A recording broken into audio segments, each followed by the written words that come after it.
तिब्बत के महान दार्शनिक लाओ त्सु का कहना है कि तुम मुझे अपमानित नहीं कर सकते क्योंकि मुझे तुमसे सम्मान ही नहीं चाहिए। जो लोग दिखावा करके दूसरों की नज़रों में ऊंचा उठना चाहते हैं, उनसे इज्जत पाना चाहते हैं, ऐसे लोगों का दुनिया सिर्फ फायदा उठाती है। अगर आप दूसरों से सम्मान पाने की इच्छा छोड़ दो तो आपका अहंकार मिटना शुरू हो जाएगा, और जब आपका अहंकार बिल्कुल खत्म हो जाएगा तो लोग अपने आप ही आपकी इज्जत करने लगेंगे। लेकिन समाज में रहते हुए लोगों के बीच अपनी इज्जत कैसे बनाएं? इसके लिए कुछ मूलभूत सिद्धांत होते हैं।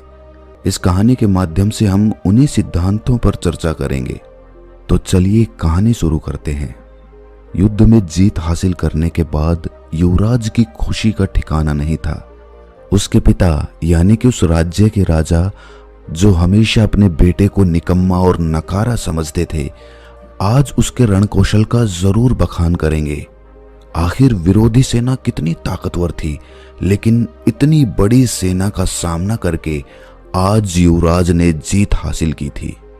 लेकिन जो लोग रण क्षेत्र में मौजूद थे वो सब जानते थे कि युवराज इतनी बड़ी सेना को देखकर रण क्षेत्र से भाग खड़ा हुआ था। इस जीत का सारा श्रेय उस सेनापति को जाता था जिसने अपने दिमाग और अपनी बहादुरी से विरोधी सेना को हरा दिया था। युवराज ने सेनापति को अकेले में बुलाकर पहले ही समझा दिया था कि मेरे पिता को यह हरगिज पता ना लगने पाए कि मैं युद्ध मैदान से भाग खड़ा हुआ था। उन्हें यही लगना चाहिए कि ये युद्ध मेरी वजह से जीता गया है।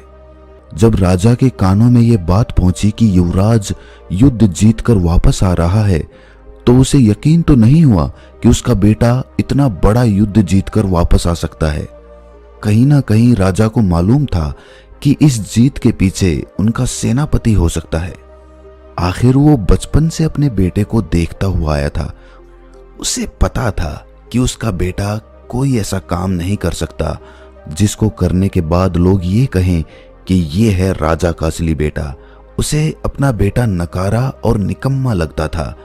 लेकिन जब सेनापति ने राजा को बताया कि ये युद्ध वो युवराज की वजह से ही जीते हैं, तो राजा को विश्वास तो नहीं हुआ, लेकिन फिर भी उसने अपने बेटे की पीठ थपथपाते हुए कहा कि मुझे आज पहली बार गर्व महसूस हो रहा है कि तुम मेरे बेटे हो।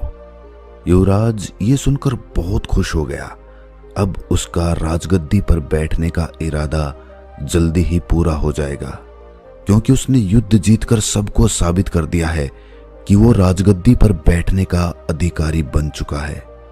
रात के समय शयन कक्ष में सोते हुए जब युवराज अपने भविष्य के सपने देख रहा था, तब राजा ने अपने पास अपने सेनापति को बुलाया और अपने सेनापति से पूछा कि तुम मुझे सच सच बताना, क्या आज का युद्ध सचमुच में हम युवराज की वजह से जीते हैं या फिर वो झूठ बोल रहा है? मुझे सब सच सुनना है। सेनापति राजा का वफादार था, इसीलिए वो चाहकर भी राजा से झूठ नहीं बोल सकता था। उसने सब कुछ सच सच बता दिया कि किस तरह युवराज युद्ध के मैदान को छोड़कर वहां से भाग खड़ा हुआ था। राजा को यह सुनकर बहुत दुख हुआ। आज उसका बेटा उसी की नजरों में इज्जत पाने के लिए उससे झूठ बोल रहा है। राजा ने अपने सेनापति के साथ एक योजना बनाई। उस योजना के तहत वो अपने बेटे को सबक सिखाना चाहते थे। वो युवराज को समझाना चाहते थे कि इज्जत झूठ बोलकर नहीं कमाई जा सकती। इज्जत पाने के लिए दूसरे के दिल में जगह बनानी पड़ती है, उसे विश्वास दिलाना पड़ता है, सत्य बोलना पड़ता है, तब कहीं जाकर लोग तुम्हारी इज्जत करना शुरू करते हैं। राजा ने और सेनापति ने अपनी योजना के तहत अगले दिन सुबह सुबह युवराज को अपने साथ लेकर शिकार पर निकल गए। आज राजा एक सिंह का शिकार करने वाला था जिसने प्रजा को परेशान करके रखा हुआ था। जब युवराज को यह बात पता चली तो वो बहुत डर गया। उसने अपने पिता से बहाने बनाने की कोशिश की, लेकिन उसके पिता ने कहा कि बेटा, मैं बहुत बूढ़ा हो गया हूं, अब मुझसे शिकार नहीं होता, ये शिकार तुम्हें ही करना होगा। मैं तो बस तुम्हारी सहायता के लिए तुम्हारे साथ चल रहा हूं। अब युवराज के पास बचने का कोई विकल्प नहीं था, इसीलिए वो शिकार पर चलने के लिए तैयार हो गया। जब जंगल में युवराज का सिंह से सामना हुआ तो शुरुआत में तो वो सिंह को देखकर वहां से भाग जाना चाहता था, लेकिन वहां पर राजा खड़ा हुआ था, इसीलिए अपने पिता की नजरों में बहादुर बनने के लिए उसने सिंह से सामना लेने का निश्चय किया। और आखिरकार युवराज और सेनापति ने मिलकर उस सिंह का शिकार कर लिया। इससे युवराज का आत्मविश्वास बढ़ने लगा था। उसे विश्वास ही नहीं हो रहा था कि उसने एक सिंह को मार गिराया था। जंगल से वापस लौटते वक्त राजा के गुरु की एक कुटिया रास्ते में पड़ती थी। राजा अपने साथ अपने बेटे को लेकर अपने गुरु की कुटिया में पहुंचा। राजा ने अपने गुरु को प्रणाम करते हुए अपने युवराज का उससे परिचय करवाया। इसके बाद राजा ने जानबूझकर अपने बेटे को सबक सिखाने के लिए अपने गुरु से एक सवाल पूछा। उन्होंने कहा कि गुरुवर, मैंने अपने जीवन में बहुत झूठ बोले हैं। अपने मंत्रिमंडल को हमेशा अपने साथ रखने के लिए मैंने बहुत दिखावा भी किया। बहुत सारे युद्ध जो मैं सेनापति की वजह से जीता था, उसमें भी सारा श्रेय मैंने खुद ही ले लिया। मेरे सेनापति को प्रजा के सामने कभी भी वो सम्मान हासिल नहीं हुआ जिसका वो हकदार हुआ करता था। लेकिन अब मुझे पछतावा होता है। लोग मेरे सामने तो मेरी इज्जत करते हैं, लेकिन मेरे पीठ पीछे मुझे कायर बोलते हैं। मुझे बहुत बुरा लगता है। मैं चाहता हूं कि मैं अपनी गलतियों को सुधार दूं, लेकिन कोई तरीका नजर नहीं आता। मैं ऐसा क्या करूं कि लोग मुझ पर विश्वास करने लगें, मेरी इज्जत करने लगें। राजा के गुरु ने विचार मग्न होकर कहना शुरू किया। उन्होंने कहा कि राजन, एक बात हमेशा ध्यान में रखना। एक राजा का दिया हुआ वचन किसी भी हालत में पूरा होना चाहिए। जो वादा तुमने किसी से कर दिया, किसी को वचन दे दिया, वो किसी भी तरह पूरा करके दिखाओ। अगर तुम अपने दिए हुए वचन को पूरा नहीं कर पाओगे तो लोग यही कहेंगे कि ये राजा तो बड़बोला है, ये कुछ भी बोल देता है, इसकी बातों के पीछे कोई सच्चाई नहीं होती। और इसी वजह से लोग तुम्हारी इज्जत करना बंद कर देते हैं। वो तुम पर विश्वास ही नहीं करते, तो इज्जत करना तो दूर की बात रही। इसीलिए औपचारिकता में कभी भी किसी को वचन मत देना।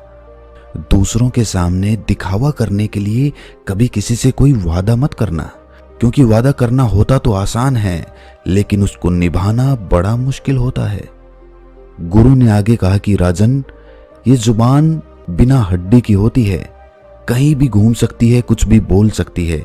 इसीलिए इसका उपयोग पूरी समझदारी के साथ करना, वरना तो ये तुम्हें मुश्किल में फंसवा देगी। दूसरी बात जो समझने की है, जो लोगों के बीच तुम्हारी इज्जत को बढ़ा देगी, वो ये है कि कभी भी इज्जत पाने के लिए काम मत करो। जब तक तुम दूसरों से सम्मान पाने के लिए काम करते रहोगे, तब तक तुम अपने खुद के अनुसार कभी काम नहीं कर पाओगे। तुम्हारे मन में यही अंतर्द्वंद्व चलता रहेगा कि लोगों को मेरा काम अच्छा लगेगा या नहीं लगेगा, और इसी अंतर्द्वंद्व में फंसकर तुम हमेशा दुखी रहोगे।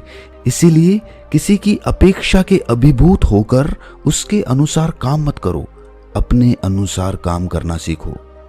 मस्त मौला होते हैं वो लोग जो सम्मान पाने के लिए नहीं जीते, वो जीते हैं जीने के लिए, खुद के लिए, आनंद के लिए। और याद रखना, अगर तुम सम्मान पाने के लिए काम नहीं करोगे तो कोई तुम्हारा अपमान भी नहीं कर पाएगा।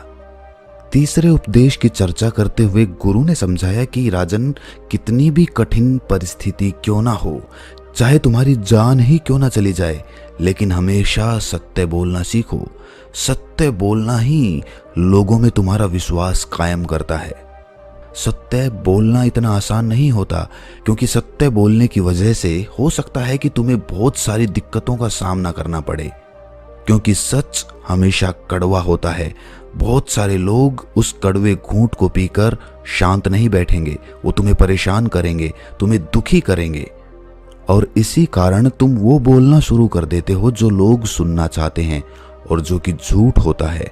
झूठ किसी भी परिस्थिति में तुम्हें खुद से दूर ही लेकर जाएगा। गुरुवर ने अपना अगला उपदेश बताते हुए कहा कि राजन, तुम एक राजा हो। पूरी प्रजा का भरोसा तुम पर है, इसलिए कोई भी काम करो वो सबकी भलाई के लिए होना चाहिए। सिर्फ अपने फायदे के लिए किया गया काम दूसरों की नजरों में तुम्हें इज्जत नहीं दिला सकता। इज्जत तुम्हें वही काम दिलाएगा जो तुम सबकी भलाई के लिए करोगे। हम लालचवश ये भूल जाते हैं कि जो काम हम कर रहे हैं उससे दूसरों का कितना नुकसान होगा। अपने फायदे के लिए हम ये अपने दिमाग से निकाल देते हैं कि ये काम सिर्फ हमें फायदा पहुंचाएगा, बाकी सबको नुकसान पहुंचाएगा। और ऐसा काम करने के बाद तुम क्या अपेक्षा करते हो कि लोग तुम्हारी इज्जत करेंगे? तो तुम बड़ी भूल में फंसे हुए हो राजन। एक राजा हमेशा न्यायप्रिय होना चाहिए, और राजा ही नहीं अपितु हर इंसान को न्यायप्रिय होना चाहिए। किसी के प्रति ज्यादा लगाव के कारण हम अन्याय कर देते हैं, हम न्याय नहीं कर पाते हैं। और ये बात सिर्फ तुम पर लागू नहीं होती राजन, ये बात हर उस आदमी पर लागू होती है जो एक ग्रस्त जीवन जी रहा है। ग्रस्त जीवन में जब भी कोई झगड़ा होता है तो आदमी लगाव के कारण अन्याय कर देता है, न्याय करने की क्षमता अपनी खत्म कर लेता है, और इसीलिए घर परिवार में उसकी इज्जत कम होने लगती है। लेकिन इसके विपरीत घर के मुखिया को हमेशा न्यायप्रिय होना चाहिए। अपने 5वें उपदेश को बताते हुए गुरु ने कहा कि राजन, ये उपदेश बड़े ध्यान से सुनना, क्योंकि एक राजा को हमेशा सामाजिक होना चाहिए। उसे पता होना चाहिए कि उसके राज्य में क्या कुछ चल रहा है, इसीलिए उसे कभी कभी वेश बदलकर अपने राज्य का दौरा करना चाहिए। और उसी प्रकार जो भी आदमी समाज में रहता है उसे भी सामाजिक होना चाहिए। लोगों के बीच उठना बैठना चाहिए, लोगों की समस्याएं सुननी चाहिए। उसे पता होना चाहिए कि उसके आसपास, उसके समाज में क्या कुछ घटित हो रहा है। इससे समाज पर तुम्हारी पकड़ मजबूत होती जाती है और लोगों के बीच तुम्हारा रुतबा बनने लगता है। और राजन, समाज में हमेशा मीठी वाणी में बात करनी चाहिए, चाहे तुम्हें गुस्सा ही क्यों ना आ रहा हो, लेकिन अपनी वाणी हमेशा मीठी और मन को मोहने वाली बनाकर रखना, क्योंकि वाणी ही वो हथियार होती है जो लोगों को हमारे पास खींच कर लेकर आती है। जो लोग इस बात को समझ लेते हैं, अपने जीवन में उतार लेते हैं, वो हर एक व्यक्ति के दिल में अपनी जगह बना लेते हैं। बात चाहे कड़वी ही क्यों ना हो, लेकिन अगर वो सही अंदाज से कही गई हो तो वो बात भी सामने वाले को इतनी नहीं चुभती जितना कि सच चुभ जाता है जो सामने वाले को दुखी करने के लिए कड़वी जुबान से बोला जाता है।